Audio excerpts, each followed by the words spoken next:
Përshëndetje shikues nderuar televizion shqiptar të Amerikës, jemi në emisionin Diaspora dhe vendlinja, do të flasim për zgjedhjet 11 maj 2025. Ne kemi sjellë informacione të vazhdueshme se si është zhvenduar diaspora dhe konkretisht nga informacionet e deri tanishme nga Komisioni Zgjedhor i Zgjedhjeve që është në Shqipëri, janë rreth 200.000 votues do të votojnë nga diaspora, po ashtu një informacion i paraafërt është edhe për Shtetet e Bashkuara të Amerikës do të kenë 20.000 votues. Shifrat janë jo fort të mira, janë shifra të cilat tregojnë se partitë politike dhe Komisioni Zgjedhor i Zgjedhjeve nuk kanë kryer sa si duhet punën për të ndërtuar infrastrukturën me diasporën. Kjo do të ngelet për zgjedhjet e ardhshme si një detyrë dhe obligim për ta rregulluar.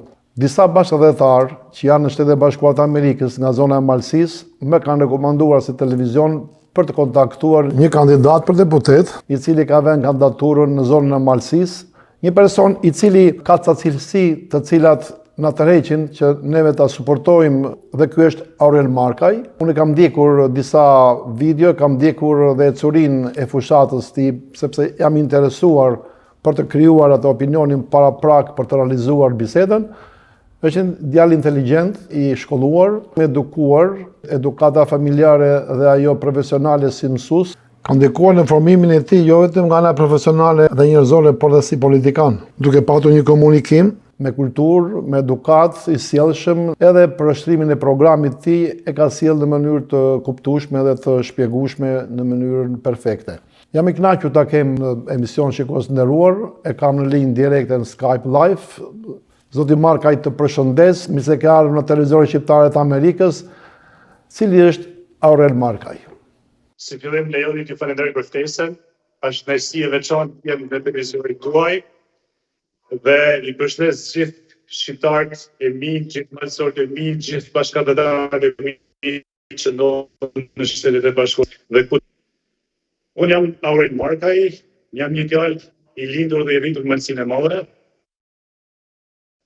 Kam mbaruar universitetin në vitin 2009, master profesional në legë biologjik kimik, që nga ajo kohë vazhdoj dhe jap kontributin tim në zonën e Malësisë së Madhe në fushën e arsimit. Kam punuar në pozicione të ndryshme në arsim në Malësinë e Madhe, udhëtore drejtuese, aktualisht jam në arsim në një gjimnaz në Malësinë e Madhe. Gjithë jetën time jam munduar që t'ia kushtoj pjesë edhe trive trejave të kësaj zone. Kam përveç profesorit tim jam aktivizuar në politikën e kam pas si një pasion timin dhe kam qenë i vogël që jam angazhuar në politikë. Që në moshën 18 vjeçare, që në vitin 2005, më fillua aktivitetet e mia politike si çdo i ri. Vitin 2011 jam aktivizuar për herë të parë, kam kandiduar për këshillin e komunës aso kohë, në Shkëlqë, ashtu quajtur, kam qenë në kandidatët më të votuar të asaj kohe. Dhe nga vitin 2011 deri në vitin 2015 kam marrë postin e këshilltarit të komunës Shkëlqë. Po kështu në vitin 2015 jam aktivizuar dhe kam kandiduar për forumin e enorm të Malësisë së Madhe për Partinë Demokratike. Nga 2017 deri në vitin 2021 kam mbajtur postin e kryetarit të forumit të enorm të Partisë Demokratike në degën e Malësisë së Madhe. Gjatë kësaj periudhe jam angazhuar maksimalisht në të trejat të pjatën një pozitive se politika aktualitrive e aktualitrave që e duan të shtojnë faktet të jetën e programin e rënë e ndërtuar. Në vitin 2017 jam kandiduar për deputet sërish në listën kombëtare për Partinë Demokratike në qarkun Shkodër.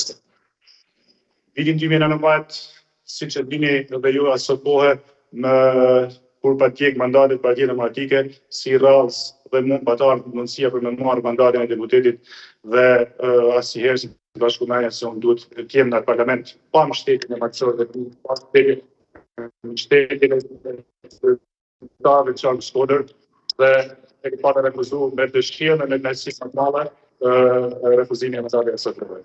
Sot në vitin 2025 jam kandiduar për deputet në listën shumë emërore të qarkut Shkodër në listën e hapur nga Partia Demokratike dhe që nga fillimi i fushatës, unë jam aktivizuar maksimalisht në strukturat e Partisë Demokratike, me njerëzit e thjeshtë, me njerëzit e ndershëm, me familjarët, me trinë, me treja, janë pjesë e fushatës time për zgjedhjen e lajmit.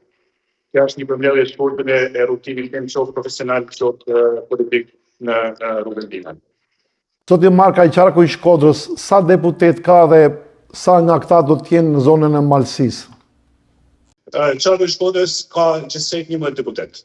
Dhe Qarku i Shkodrës përfshin nga Puka, Fusharzi, Vaudesh, Bashkia Shkodër Komplekt dhe Bashkia Malësi e Madhe.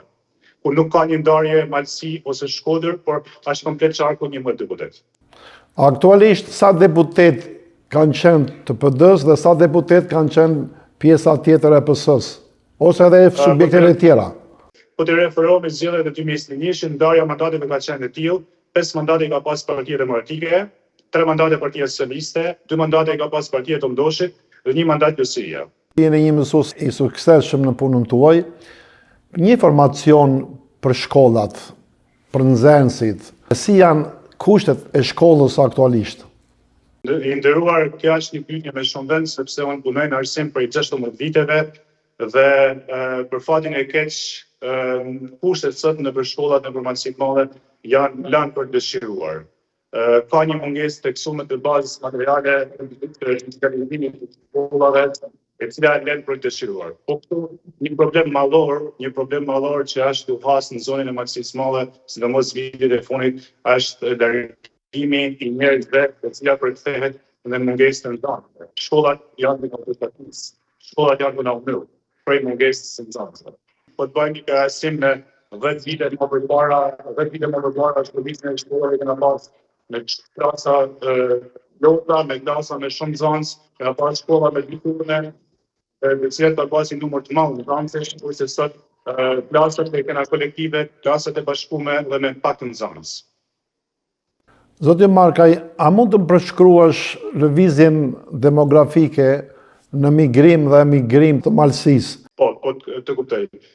Zona Malësisë së Madhe është një zonë që është prek mas shumti nga largimi i njerëzve. Sidomos 10 viteve e fundit ka pas një largim masiv, sidomos trive dhe trejave, po dhe familjeve tjera që nuk e kanë pasur mundësi jetën e tyre këtu në Malësi të Madhe, pothuajse në gjithë qarkun e Shkodrës. Po të referohuna me shifra, censi të vitit 2011, në vitin 2011 në Malësi të Madhe që kanë qenë banorë resident, kanë qenë 30.823 banorë që kanë jetuar në Malësi të Madhe. 30.823 banorë. Në censin e fundit që është bën vitin 2023, janë 21.684 banorë që ndodhen në Malësi të Madhe. Pra për 10 vite, pothuajse 10.000 banorë janë larguar nga Malësia e Madhe. 1/3. Bravo. Po, cilat janë burimet aktualisht të jetesës të popullatës të asaj zone? Malësia e Madhe është një tokë e bekuar. E kam thënë shpesh, çka pa pas dorë Zoti më afal kësaj tokë, ja pa Allah, ja pa dhuru. Nda çka mal, nda çka dek, nda çka fush, nda çka liçen, nda çka kodër, ka çdo gjë. Çka pa pas dorë Zoti, ja pa dhuru kësaj tokë. Burimet kryesore të të ardhmave të këtyre banorëve janë bitë medicinale, të cilat vitet e fundit tregu është duke qenë jashtë zonës shumë i ulët, çmimi është duke qenë shumë i ulët, të cilat kjo përkthehet në mungesë të këtyre banorëve të interesit të tyre që kanë për me vazhdu, për me punu tokat e tyre, sepse çmimi nuk ja u vërtis. Po kështu bujësia, po kështu blegtoria, cilat janë disa degë, të cilat Malësinë e Madhe shfrytëzohet masivisht për largimi i njerëzve, ka humbur dhe interesin e këtyre banorëve për me produktu të këto kulturat e ndryshme. Zoti Markaj, cilat janë disa nga vështirësitë e jetesës aktuale në Malësi, pasi juve keni hyrë në garë për deputet dhe mendoj se ato do t'i dini, çfarë kërkojnë përmirësime, sigurisht përmirësime në mënyrë të vazhdueshme është i nevojshëm, por cilat janë ato më emergjentët që nuk janë zgjidhur për momentin? Them drejtën, unë jam të takuar shumë njerëz gjatë përshtatës time, jam të ndëgjuar shumë problemet që ndodhen në zonën e Malësisë së Madhe. Problemet e tyre janë edhe problemet e mia, sepse unë jetoj në Malësinë e Madhe, punoj në Malësinë e Madhe dhe çdo problem i këtyre banorëve është edhe problemi im. Vjen të them drejtën, vjen zër diskutojnë vitin 2025, të diskutohen akoma disa fenomene të cilat vazhdojnë për viteve që të rregullohen. Problemet kryesore kena me energjinë elektrike. Probleme kryesore kena me ujin e fishëm. Problem kryesor kena me infrastrukturë, sidomos në fshatra të ndryshme, të cilat janë probleme madhore sot në vitin 2025, ashtë prej shumë vitesh që këto Masinë e madhe, rrjeti e elektrifikimit lënë të dëshiruar dhe është një problem shqetësues për banorët e kësaj zone. Po kështu, është edhe ajo që diskutova pak më përpara për sa i përket bibe medicinale të cilat nuk po gjejnë treg, nuk po gjejnë mundësi ose çmim për me marrë të ardhmën prej këtyre burimeve. Janë këto fenomene të cilat janë ndikojnë negativisht tek këta banorë të Maqedonisë Madhe, që kërkojnë një zgjidhje urgjente nga shteti shqiptar, me nimesa të ndryshme, me forma të ndryshme që të vinë dispozicion të në banorëve mundësinë për të jetuar në këtë tokë bekuar që Zoti e ka krijuar. Po, meqense po flasim për vështirësitë, cili është programi juaj, pasi edhe ju keni një kënd vështrim, keni edhe një angazhim për të zgjidhur këto vështirësi e probleme që kanë aktualisht banorët e zonës që juve do të përfaqësoni?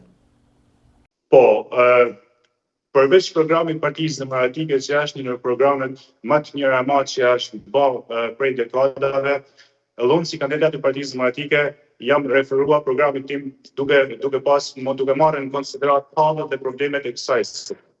Një problem që është më madhore që duhet në mënyrë urgjente të zgjidhet është frenimi i emigracionit dhe kthimi të rinjve në Shqipëri, Maqedoninë e Madhe, në Shkodër e kudo. Është një pikë kryesore e programit Partisë Demokratike dhe programit tim si kandidat të gjejnë forma, të gjejnë mënyra që stimulohen të rive të reja të cilat sot jetojnë në Maqedoninë e Madhe, të mos ta shohin si mund largimin nga këtë tokë.